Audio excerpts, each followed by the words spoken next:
Hi guys, well welcome back to Allotment Diggers. I expect this one to be a very long video today because we've got so many things to show you, and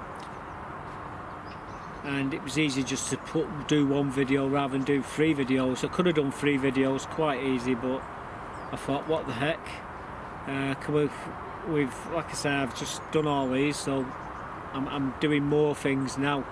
So by the time I come to show you the next episode, I would have had a backlog of videos to show you. So I thought, let's get all these videos out of the way to show you. And yeah, there's quite a lot of things we've been doing today over the last week and a half, and we've got a few updates on a few things, so I'm going to be showing you all them as well. So where do we start? Well, let's start on the car boot. Last Sunday I bought myself some shears, some secateurs and what have you, and we got them for next to nothing. Have a look at these. Hi guys, well, what I'm holding in my hand here are some secateurs. Paid £1.50 for them on the car boot today. Absolutely wonderful.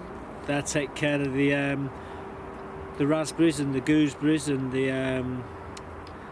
the black currants and what have you, and these will take care of my trees. I paid £3.50 for that, £1.50 for the other. If you pull that lever there, that drops down, goes up and down both sides, and that will cut through, well, it'll cut through a tree at least that wide, and yeah, what a result. So the trick is, if you want to get bargains like these, you've got to be up really early on the car boots, and it's got to be worth £3.50. That one's got to be worth £1.50. I've tried them and they work absolutely great. That one is absolutely mustard. We'll be using these to prune all the brambles at the back of my plot. It's a nightmare down there. I can't even get down my path. So I've got the tools to do the job. I just need the gloves now to get stuck in, and I'll be chomping at them like there's no tomorrow, tidying up the back of the plot so I can walk down my path once more. But yeah, these tools will do the job for me. What a result. So got a bargain, got the 2 of them for £5, and trust me, I needed them. I really needed them. It was a shock. I was removing the black amber grapevine out of the middle greenhouse. In fact, we can go there now and I can show you me actually taking that out. It really hurt to do that as well. And we've had so many cracking bottles of wine off that. It's all been sold. I don't drink myself, but everybody else drinks, and I make it for everybody. You know, that's the way I am. And yeah, we've lost the black amber to well, you're here in the video, so let me show you taking it out. Sadly, this grapevine has got to be cut out today. Here it is. It's been in here for about 5 years. It's doing really well. It's had some fantastic wine off it, grapes, and well, we got Jay's fluid on it last year, and we was cleaning the windows here, and got Jay's fluid there, and it just wiped it out. So unfortunately I'm gonna have to cut it out. Now it's a bit tight in here to show you me doing that, but I'll show you. This is a before, and we'll show you an after in a moment. But yeah, all that's got to come out. Very sad.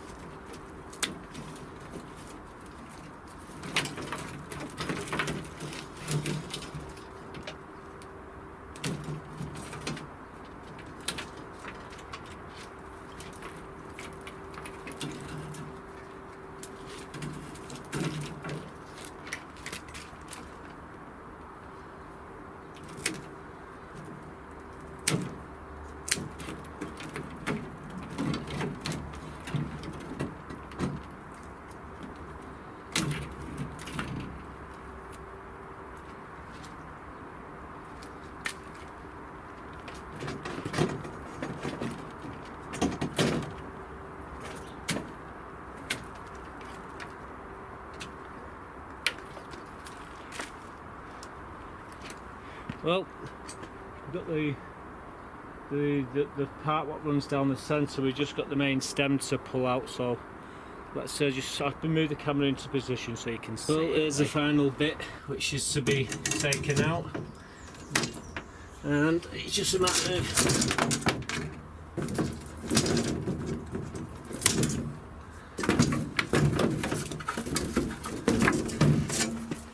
taking that quick went behind the bloody the metal bar, and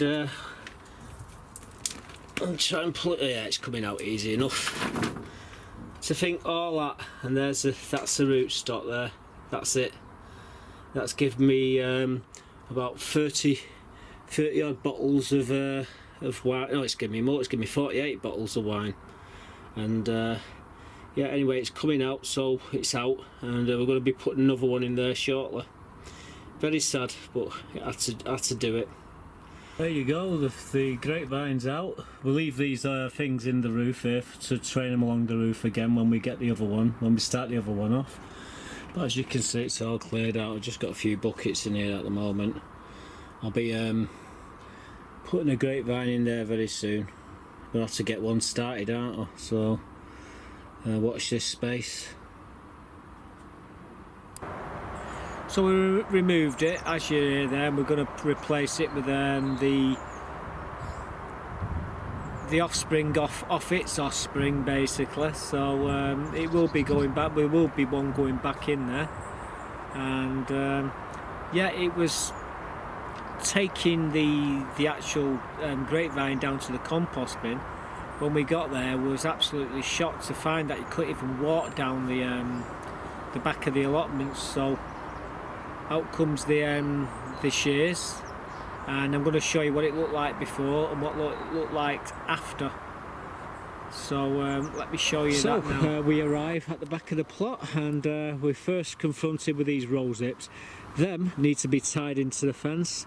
So I can get to me. There's my rhubarb there, guys. Some more rhubarb at the back of the plot. I'm going to tie that there to fill that gap in, but here's the problem. I can't get down the path because of all the brambles have grown over. So what I'm going to be doing is attacking them with that pruning shears. I'm going to leave all the fruit. I'll take the fruit off, or I'll make some jam with that. But the stuff up here, all this stuff here is going to be left for the birds all along here. Look at that, it's a bloody one growing up in the tree there. Look at them there in the tree. Look at them up here, brambles in the tree, guys. That's crazy. Still, it's all that lot there, this stuff here is going to be cut out, and so I can get down the path, because there's the path there. I can't get down it, so I'm going to have to attack it from both sides, and I've got to be careful because there's a pumpkin there that's going out the compost bin what's decided to grow this way, so I don't know if there's any pumpkins at the back here at all, so I have to tread lightly. I've got my snips and I'm just going through them all now as we're trimming everything in the path. Just try to work, trim it right back so I can walk down it.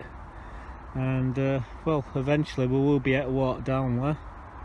But as you can see, there's the path and there's the obstacle, so it's going to be a lot of screaming and shouting and cutting of hands, because these bloody thorns are very, very sharp, and I ain't got no gloves on. How silly is that? But yeah, anyway, cracking on. These are really good, by the way. These cut through these like it isn't there. So I'll be back when I've done it. As you see there, we've been chomping all these brambles up, and there's rose hips and all sorts of things. And as you come along, look along this fence, these edge here, we've been hacking at it all morning. I'm not kidding you. It's been absolutely horrendous. You've seen what it looked like when we first started to do it. Well, you can actually see the path now. So what I'm going to do, there's some big scaffolding bars on the floor there, and they're 20 foot long. And what I'm going to do, drive some vertical, then I'm going to put the scaffolding bars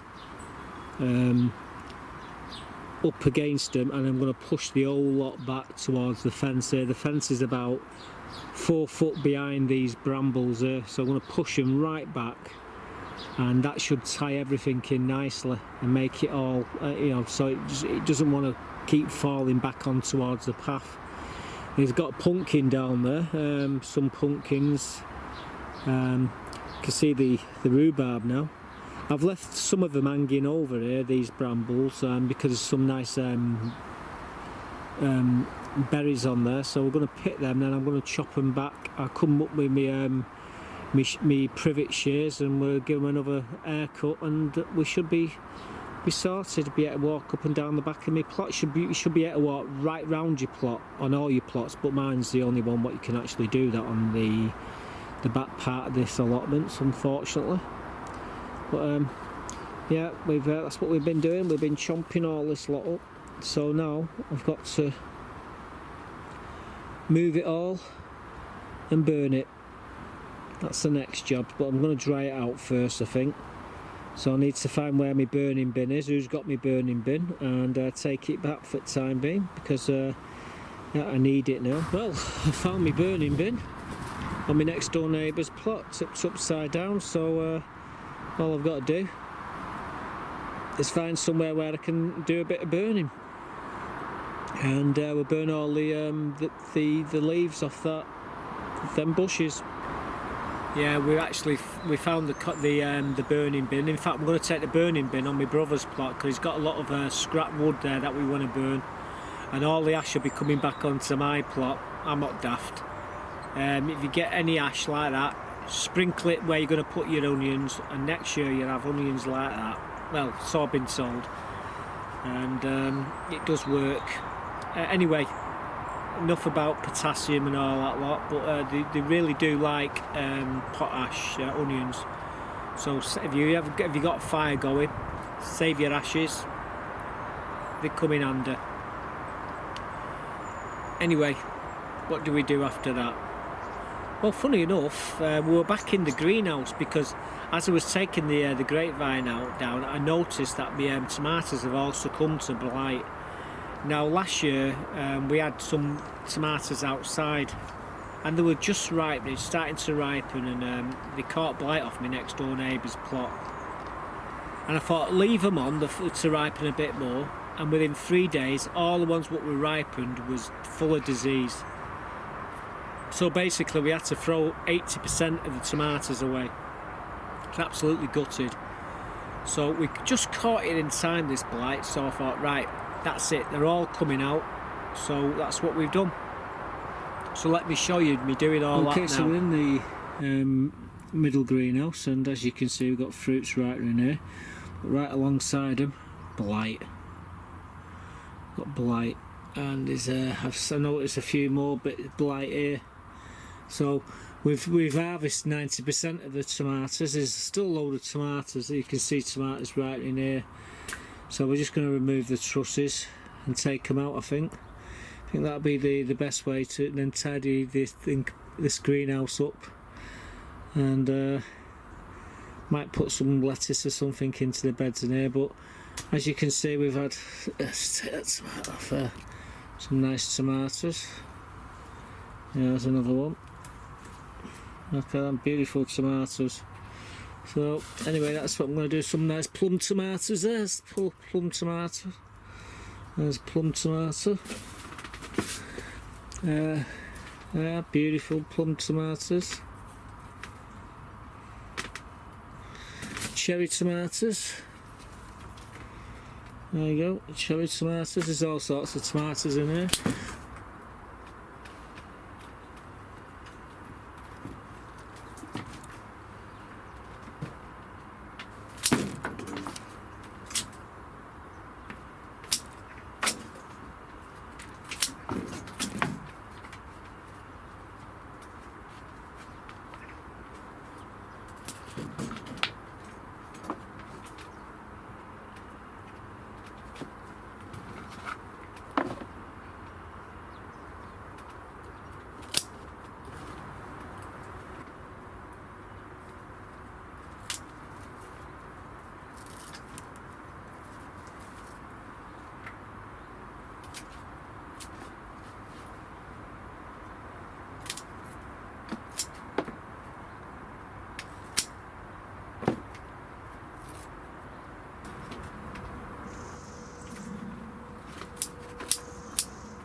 Well, we're making short work of these tomatoes. We're going to take them all out because there's blight on them all now. We've saved a lot of the tomatoes. We would have left them, would have lost them, so I've removed them. But we're going to crack on and completely clear it all out, and I'll show you when it's all done. Okay?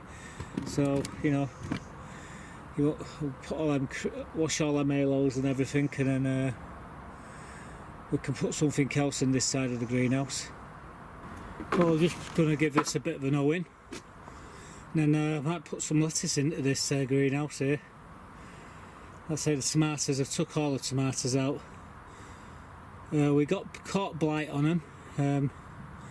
I didn't see the point in letting them deteriorate even worse, so that's why we took them out. All the tomatoes, we can use them, make chutney and what have you, but yeah, just fluff this soil up.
So there we go, with give it a good O-in.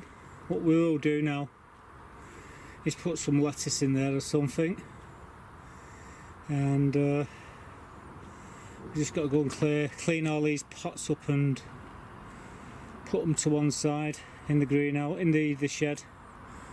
Same with the canes, give the canes a wiping over, and then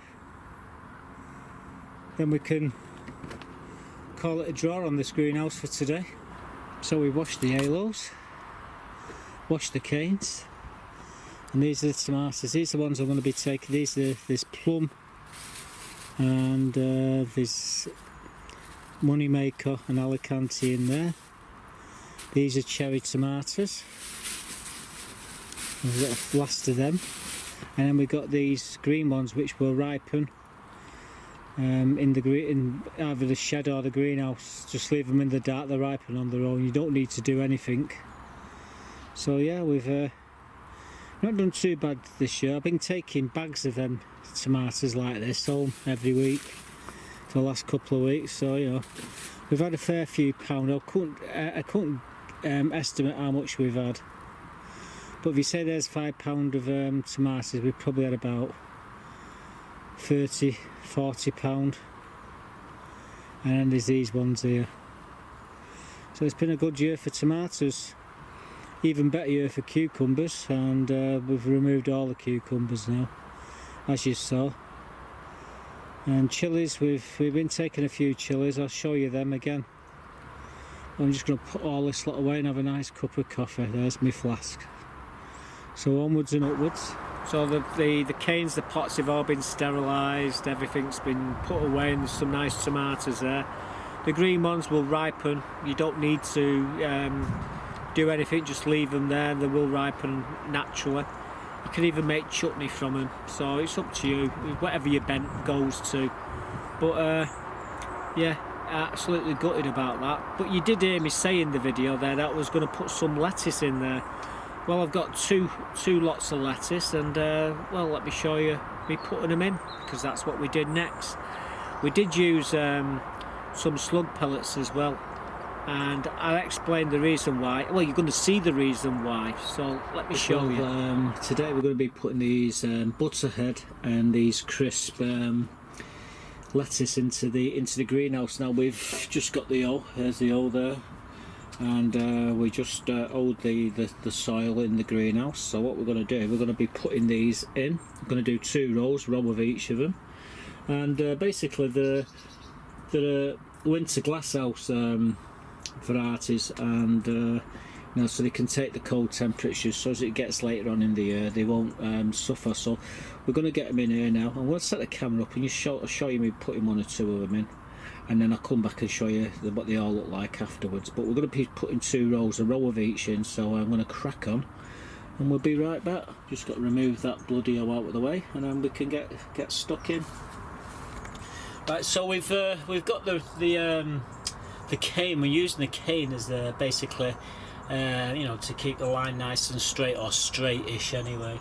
We like to keep straight lines. It looks much nicer, and it's not so much. It's not only about growing the food, you know, for food.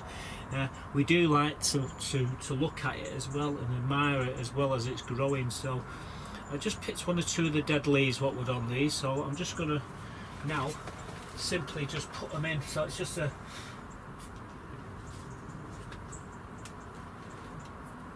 getting bloody spiders' webs all over my face here. We don't have to do anything special, they just sit nicely in there.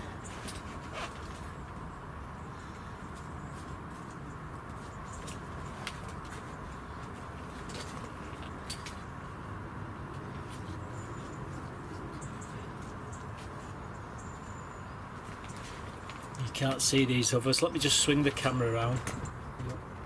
Like I say, just simple, just drop them in.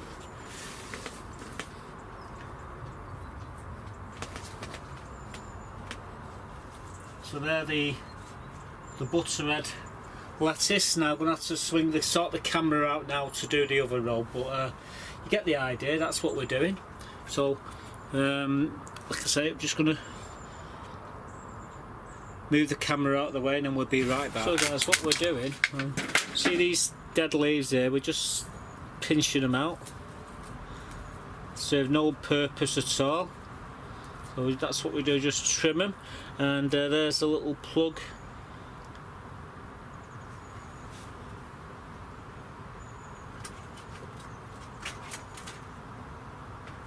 And like I say, we just take all of them. That's perfect, that. But yeah, this is a little plug, and these are called crisp. So I'm gonna have to do something magical here. Like well, you're not gonna see me putting the last one in because the camera's right in the spot. But if I can turn the camera around, I will do. And so let's crack on. So here we go. We're putting the crisp in now, and again, it's just lovely in this compost.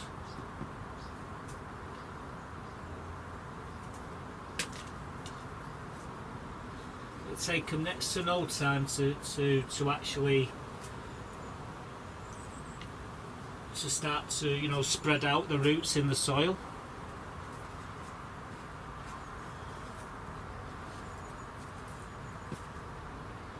There's a dead leaf there, just pinch that one out as well. Like I say, take all the dead leaves off, you'll be doing the plants a big favour. Anyway, you're out of shot here, so I'll try and swing the camera on and show you me doing the last 2, okay? So here we are, last 2. And it's just a simple drop them in there. And these will pick up in next to no time. But what I am going to do in here, I'm going to put some slug pellets down. Now I know what you're thinking, oh, slug pellets, it's not good for the birds and what have you, but we're inside a greenhouse here, and the only thing it's going to harm are the slugs. So that's why I'm going to put a few slug pellets around here just to protect the leaves, get them off to a great start. So as I was saying, we've got the butter red, and we've also got the crisp as well. These are the crisp, these are the butter red. So there we go, there's the crisp, the ones, they're the crisp, they're the butter red there at the back. And we just put some slug pellets around them to protect them, and not no sooner we just put them in, bloody slugs there come up. So this is why we've done it, guys. We're not done it because we you know, you do it because of the lettuce. We've done it because I know there's a lot of slugs in this bed here. And what I should have done was put the slug pellets in first, but if I left them for a week, that means I'm a week behind with my lettuce, and they was getting a bit tired inside the tray, so I needed to get them out. But as you can see, they look lovely, and it won't be long before we'll be harvesting these. But yeah, bloody slug, unbelievable. Look at it there. Yeah, the little beastie there at the end. And that's why we did it. Hopefully we'll get rid of all the slugs out of the greenhouse in the process. I normally put some on the floor as well, you know, on the paving stones. Inside the greenhouse, we try to sterilise the greenhouse the best we can for each year. But it was a choice of put the slug pellets in, then week after, then put the lettuce in.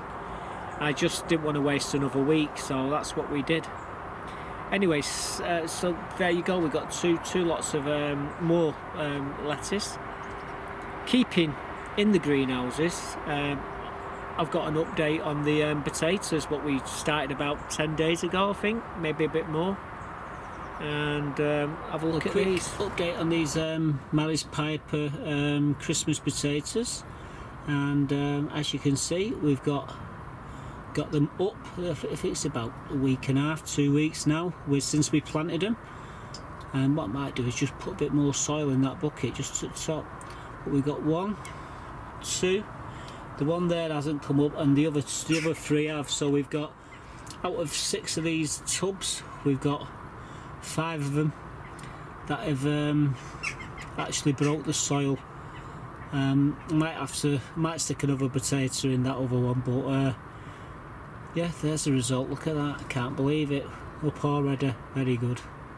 So we might get some Christmas potatoes yet. So out of the 6 buckets, we've got 5 up. I might put another potato in that bucket, and in fact there's another 6 buckets that had some tomatoes in. I might get rid of them tomatoes now. We had some called black opal as well. We've took all them. That was another one what Mike gave me from potting along, and well, we took all them really nice tomatoes as well. But we might put more potatoes in them 6 buckets as well. So where does that leave us? Well, we was going to do a potato reveal, but I didn't have the camera turned on. However, we did have 2 really good bags of spuds, so I thought, let's not waste it. Let me show you these 2 bags of spuds now, what they weighed together. Right, here we go, guys. These are the spuds, just short of £15. These are the Maris Piper. 2 buckets, 30 litre buckets. 7 and 8 pound bait almost in each of them. So there you go, they're the buckets, they're the bags.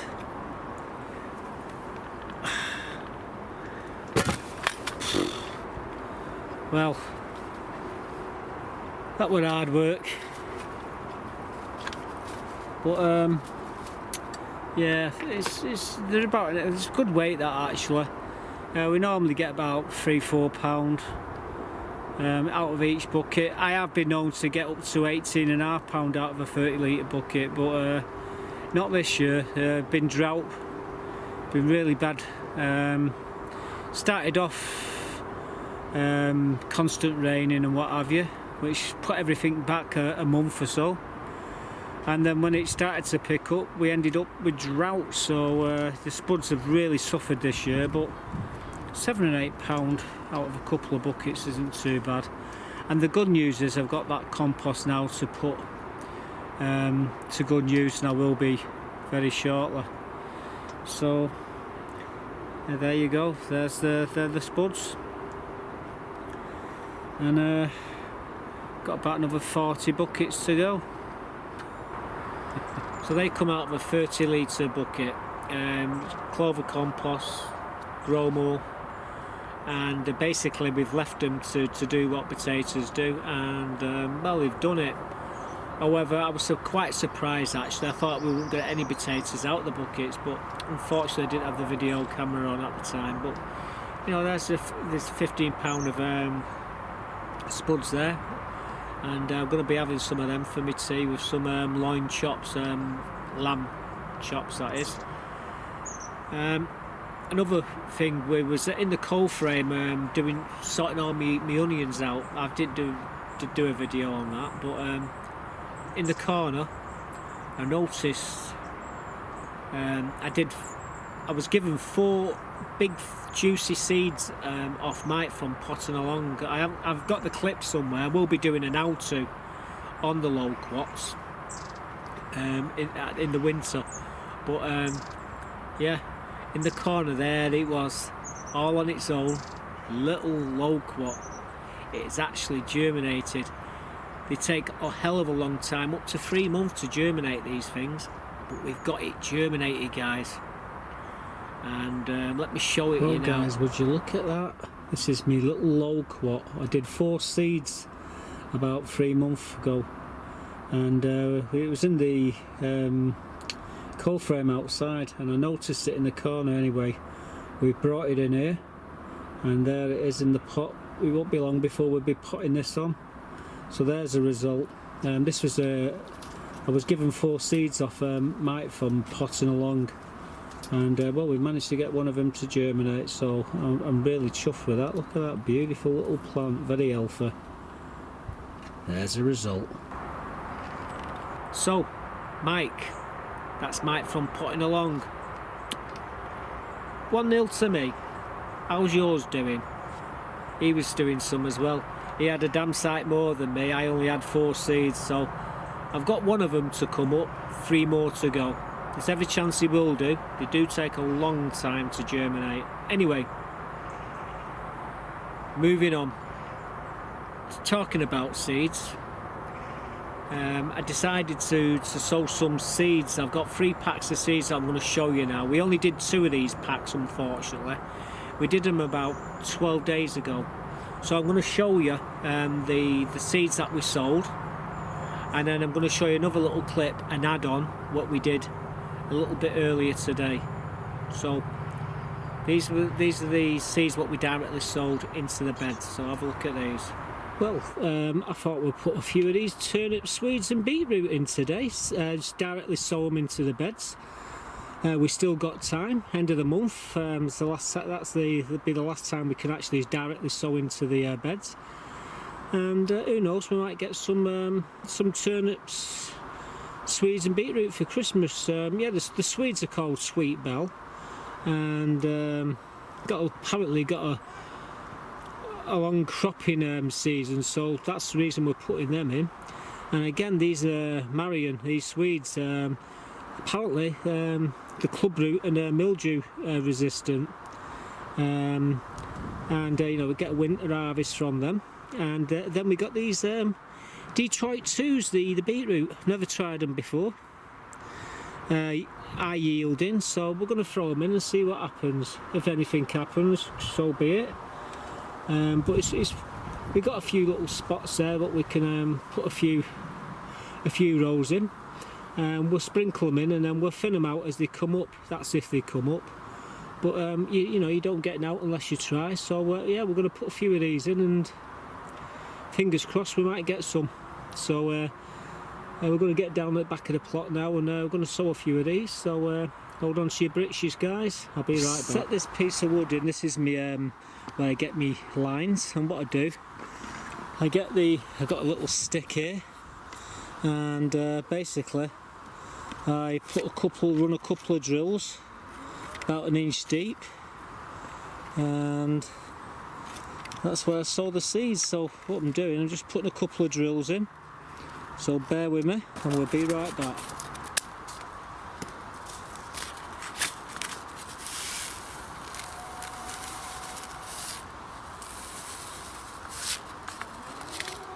Just gently sprinkle them in. Like I say, we will be thinning them out.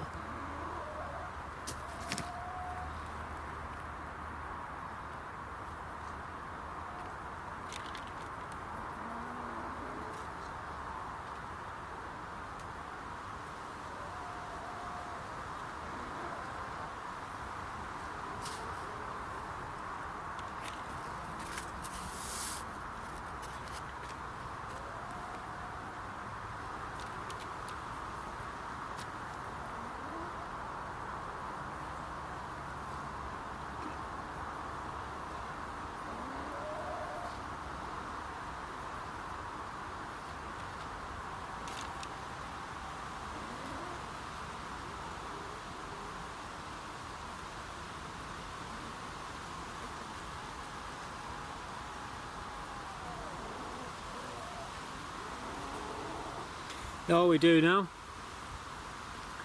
is just lift this up and gently backfill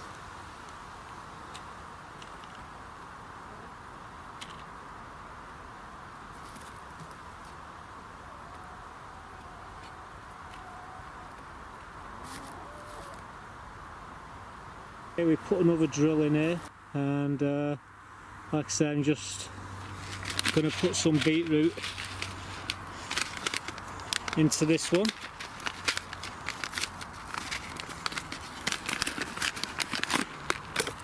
So stick the beetroot up, there you go, that's what it looks like.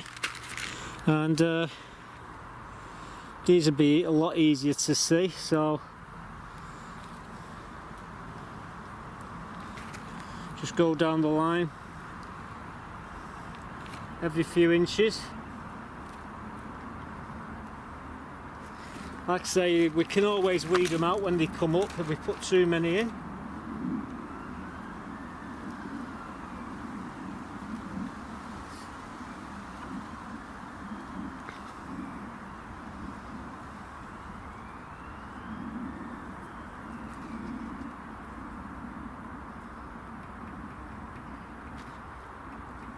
Just backfill over.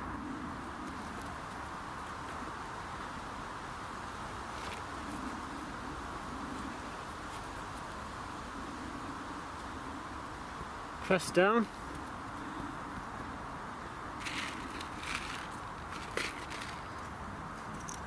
Stick the beetroot in, label, so we know what they are.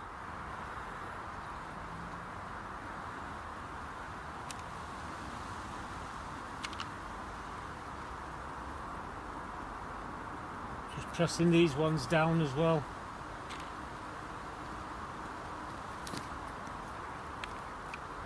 There we go, we've got the Swedes and the beetroot watered, and we'll put the turnips in another bed. I just need to get my O on it, and I want to do 2 rows, you see. Where that is, I can only do 1 row.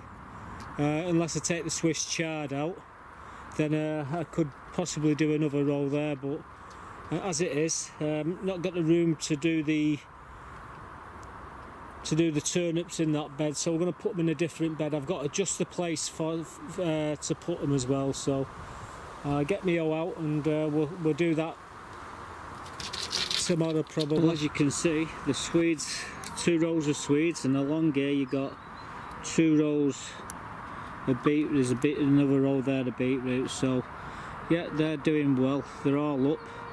We're going to be thinning them out as well. We don't want them all to, you're never going to get them all to grow, so we have to thin them out. But yeah, it's amazing how fast these things come up. It's only been a week since we put them in. A week, about 8-9 days. Doing alright, quite happy with them. So there we go. Got some Swedes and we got some beetroot up. We still need to do the turnips. There's plenty of time. We've got until the end of this month to do that, so I'm going to be doing some more direct sowings into the beds outside shortly. What else? Well, I've got so many goddamn. I've got all these videos here all made, so I'm just going to quickly go through them and see which ones we've missed out.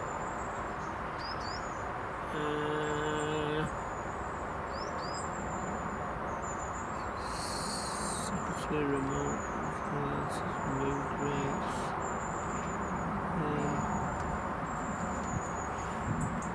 We've got 2 more clips to show you. So, took the tops off the sunflowers, and I've been harvesting the seeds for next year. So let me show you how to harvest the sunflower seeds. I'm collecting a few sunflower seeds today, and all you do is this to loosen them out. As you can see, they come out easy enough, and we don't need half of these, but not even if we only need about 1% of them, but we'll give the rest away. We'll spread them around the allotments, and next year, you know, we'll do enough for all the beds on the allotments, what are dotted around the allotments that look nice with some of these sunflowers. I've got some bigger ones in the greenhouse drying out, but these ones, there you go, that's all I need, don't need many more. And like I say, just doing that there, see what I'm doing with my thumb, just pulling it back over and all the seeds all pop out.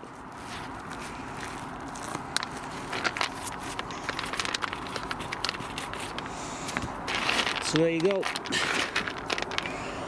got a fair few sunflower seeds there. There's probably enough there to do 100 packs. We probably need that many to get the same as what we got this year. Maybe that many, all depending on whether they come up or not. But yeah, got quite a few there. So they're the sunflower. We're going to let them dry out in the greenhouse, and we'll bag them up later on in the year. So there you go. Okay, we've got a lot of sunflower seeds there, and they ain't the biggest ones. Them ones I'm going to bag a few of them up. However, we've got a couple of really big ones in the greenhouse drying out. I will be taking the seeds from them as well, and they're over 12 inches across. And who knows, next year I might enter they have each year on YouTube, the gardeners have a competition in between themselves, biggest sunflower heads, and I might enter that one next year. I didn't bother this year, but 12 inches across, so some nice ones there, and I will take the seeds from them, and hopefully we'll get a really big one next year. So I know it's getting on now, and we still got the update on my brother's greenhouse. We went over, he broke the tabs on the door. He says he didn't, he did. So I had to make some brackets to actually, so the door slides on the track. And we had to do a few other little things in there as well. And I decided to put the 2 raised beds in, so you're going to get an idea what the raised beds, what I'm talking about. However, we still got to clad them with some this plastic. You put it between 2 lots of bricks for the damp coursing, and you can get it this wide, and it's the perfect width. I actually got some. In fact, I'm going to have an ump for it when I finish this video. I'm going to have an ump for it, and see if I can find it to finish the raised beds off in my brother's greenhouse. There's 2 more things to do. There's that, and I need some sand. You're going to see the video anyhow. This is a little update on my brother's greenhouse. See what I've broken out. Well, I've just made a few of these. Oh yeah, it's just a bit of Perspex 12mm, and what I'm going to do, I'm going to drop them in there like that, and a couple of rivets, and the door should be fine, and it shouldn't go anywhere. So that's what we're going to do. But first I've got to grind these things off here, these heads of these bolts, because they're rusted on. So I'm going to do that first, and then we'll come back and have at it. Right guys, I've got to grind them nuts off. So I've got my grinder, and actually the heads of these bolts, that's what I'm grinding off.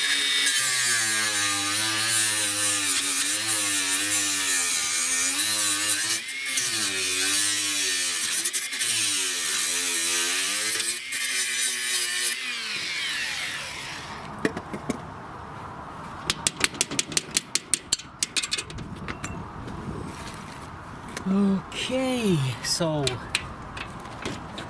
now then, just got this to stick on. So I've got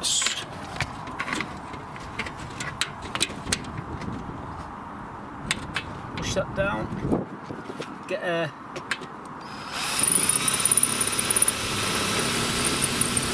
mark it out where I'm going to drill it. There we go, so it's marked out. Drill. Now then, what I've got to do, a rivet and I forget how I put it. Did it that way, didn't I? So now what I've got to do is put that in here. Actually,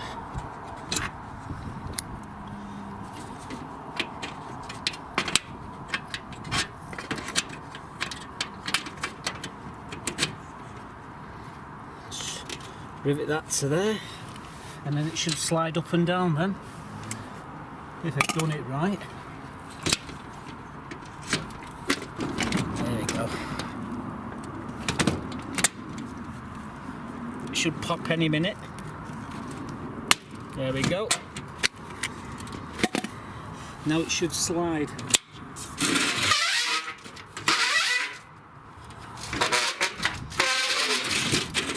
Clear the crap out of it. Luckily, I haven't put the bolts in, but once I put the bolts in, lift the door up,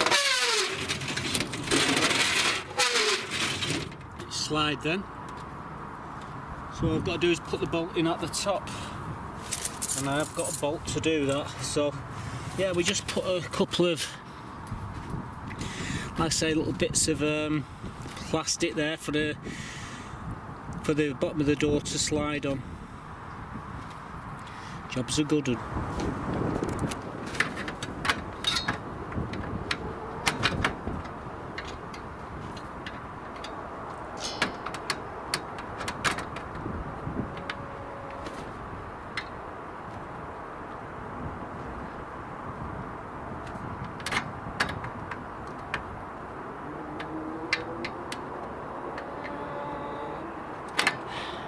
So we just tightened that nylock nut up there, so the door won't come off the rails now. The wheel on the roller door will the roller will hit that and stop it from coming out. So now it should just undo the catch, and it then stops. That's perfect.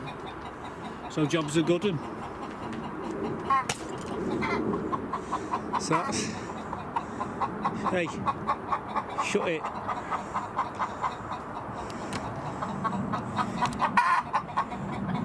My brother's chickens, they never shut up. Yep. It's just laid an egg. Typical.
So that's the first one cut, first of the inside boards.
the bad bit out, that's all.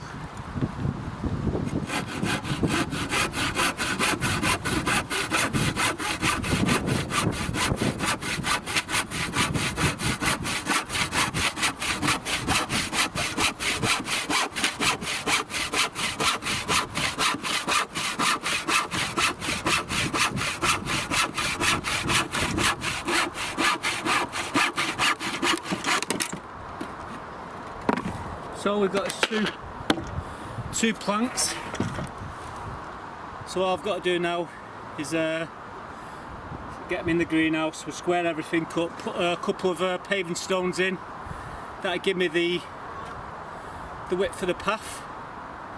Then we can start thinking about screwing everything down and securing it all. So be right back, folks. Well, I'm just putting the final few screws into the greenhouse. This is all to hold the boards in either side of the path which I've just put in. So there you go. That's that. All I've got to do now, level the floor out, and we're good to go. Quick recap on what we've been doing today. We've put these blocks on the end of the door so the door can't all be pulled apart now. You can see down here. So we've done them. Catch is on. You come in here now. We've put the two scaffolding boards in to make the two beds.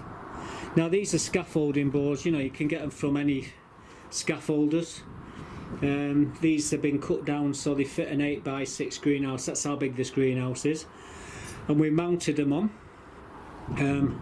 You can see we've got paving stones run right down the centre. Well, we will do. I just need some sand to put in there to level it all out. Then we'll put the paving stones in proper.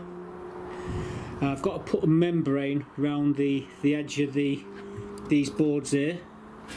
They're gonna, it comes to at the top here, goes all the way along here, all the way around on this side as well. Same with this one here, all the way around here, and then we fill it with compost then. But yeah, these